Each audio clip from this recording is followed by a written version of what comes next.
BNP জামাত শুধু আগুন সন্ত্রাসী করেনি, আন্দোলনের নামে হাজার হাজার গাছও ধ্বংস করেছে বললেন প্রধানমন্ত্রী বৃক্ষ মেলার উদ্বোধন।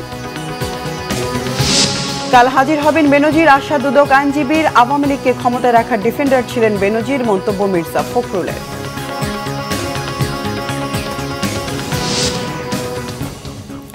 দেখছিলেন বিআরবি কেবল সংবাদ শিরোনাম, এবার বিস্তারিত সংবাদ। প্রধানমন্ত্রী শেখ হাসিনা বলেছেন ২০১৩ সালে সরকার বিরোধী আন্দোলনে বিএনপি জামাত শুধু আগুন সন্ত্রাসী করেনি, দেশের হাজার হাজার গাছ কেটে ধ্বংস করেছিল তারা। রাজধানীর আগারগাঁও জাতীয় বৃক্ষরোপণ কর্মসূচি ও বৃক্ষ মেলার উদ্বোধন অনুষ্ঠানে তিনি এসব কথা বলেন। প্রধানমন্ত্রী বলেন, পরিবেশ রক্ষায় বেশি করে গাছ লাগানো প্রয়োজন। এবছর সারা দেশে ৮,৩৮,০০,০০০ গাছ রোপণের পরিকল্পনার কথাও জানান শেখ হাসিনা। বিশ্ব পরিবেশ দিবস উপলক্ষে জাতীয় বৃক্ষরোপণ কর্মসূচি ও বৃক্ষ মেলার উদ্বোধন অনুষ্ঠানে প্রধানমন্ত্রী এ আহ্বান জানান। রাজধানীর বঙ্গবন্ধু আন্তর্জাতিক সম্মেলন কেন্দ্রে এই অনুষ্ঠানে জলবায়ু পরিবর্তনের ক্ষতি মোকাবেলায় সরকারের উদ্যোগ তুলে ধরেন প্রধানমন্ত্রী। উন্নয়ন পরিকল্পনায় পরিবেশ বান্ধব প্রকল্পে গুরুত্ব দেওয়ার কথা বলেন। গাছ কাটতে হলে ৩ গুণ গাছ লাগানোর আহ্বান জানান তিনি। স্ত্রী কন্যা সহ সাবেক আইজিপি বেনজির আহমেদের বিরুদ্ধে মামলা করবে দুর্নীতি দমন কমিশন দুদক। বেনজির আহমেদ তার স্ত্রী ও কন্যাদের নামে অবৈধ সম্পদের যেসব প্রমাণ পাওয়া গেছে তার ভিত্তিতেই মামলার প্রস্তুতি নিচ্ছে দুদক। দুদকের আইনজীবী জানিয়েছেন, অবৈধ সম্পদ অর্জনের অভিযোগে একটি এবং অন্যটি নন সাবমিশন মামলা। দুদক আইনে জ্ঞাত আয় বহির্ভূত সম্পদ অর্জনের মামলায় ১০ বছর এবং নন সাবমিশন মামলায় ৩ বছর সাজা হতে পারে। সাবেক আইজিপি বেনজির আহমেদকে আগামীকাল বৃহস্পতিবার দুদকে তলব করা হয়েছে। তার স্ত্রী জিশান মির্জা, বড় মেয়ে ফারহিন রিশতা ও ছোট মেয়ে তাহসিন রাইসাকে তলব করেছে ৯ জন। তারা দুদকে হাজির হবেন বলে আশা প্রকাশ করেছেন দুদকের আইনজীবী। বিএনপির মহাসচিব মির্জা ফখরুল ইসলাম আলমগীর অভিযোগ করেছেন, আওয়ামী লীগকে ক্ষমতায় রাখার ডিফেন্ডার ছিলেন বেনজির। তিনি বিরোধী মতকে নিষ্ঠুরভাবে দমন করেছিলেন। জাতীয় প্রেস ক্লাবে ওলামা দলের আলোচনা সভায় বিএনপির মহাসচিব আরও অভিযোগ করেন, ধর্মহীন রাষ্ট্র গড়তে চাচ্ছে আওয়ামী লীগ, যে কারণে আলিম ওলামা ও ধর্মপ্রাণ মানুষের উপর নির্যাতন করছে সরকার।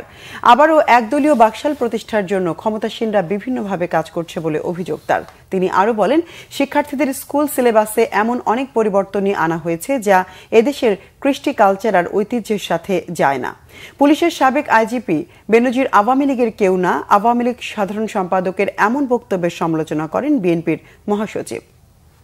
জানি না, আওয়ামী লীগকে ডিফেন্ড করবার জন্য, তাকে ক্ষমতায় রাখার জন্য তিনি তার সর্বশক্তি নিয়োগ করেছেন।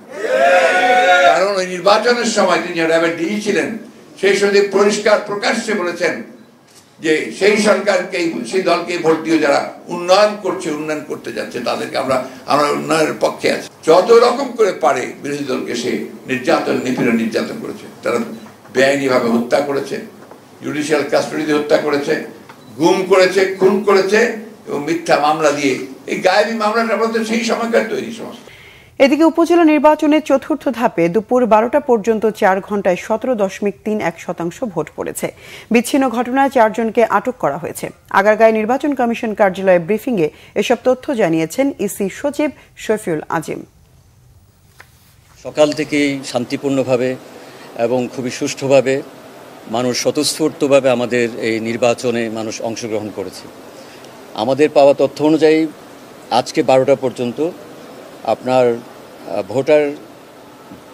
ভোট প্রদানের হার হলো আপনার ১৭.৩১, যেটি আমি আবারও রিপিট করছি, এটি আমাদের এই ১২টা পর্যন্ত। যে আর দু একটা জায়গায় যারা ভোট কেন্দ্রে এসে কোনো ধরনের বিশৃঙ্খলা সৃষ্টি করতে চেয়েছে তাদেরকে আইনের আওতায় আনা হয়েছে এবং তাদেরকে আটক করা হয়েছে, কাউকে জরিমানা করা হয়েছে।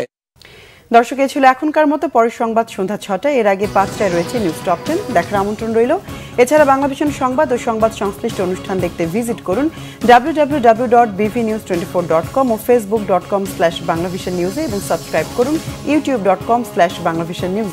এতক্ষণ সঙ্গে থাকায় ধন্যবাদ সবাইকে।